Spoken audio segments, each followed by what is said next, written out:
What is going on, everybody? In today's video, we are going to be talking about a formula for making offers, and it's called the MAO formula, maximum allowable offer. So anytime you're making an offer, almost anytime, you want to be sure that you're using this formula. And the way it works is that you take the after renovated value, so make sure you run your comps correctly, find the after renovated value of whatever property you're looking at. Let's say it's 200,000. Then you multiply that times 0.7, and then you subtract for the cost of repairs. So if all the renovated properties sell for 200,000, you would take that times 0.7, which would give you 140. And then let's say the property needs $40,000 worth of repairs. That would bring your maximum allowable offer to 100,000. And the reason you want to use this formula is that, number one, it's very conservative, and it's been basically a proven formula for flipping houses. So a lot of people, when they get started with flipping houses, they're like, well, if I just purchase it at one price and then sell it at a higher price, you know, there's got to be a profit in there somewhere.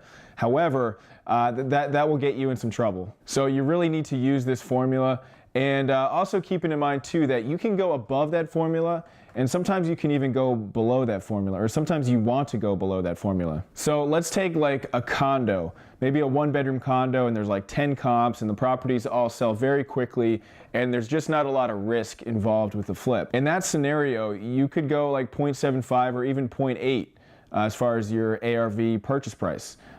Because, like I said, there's just not, you know, for a one-bedroom condo, there's not going to be a ton of variables for the most part, unless it's like on the ground floor.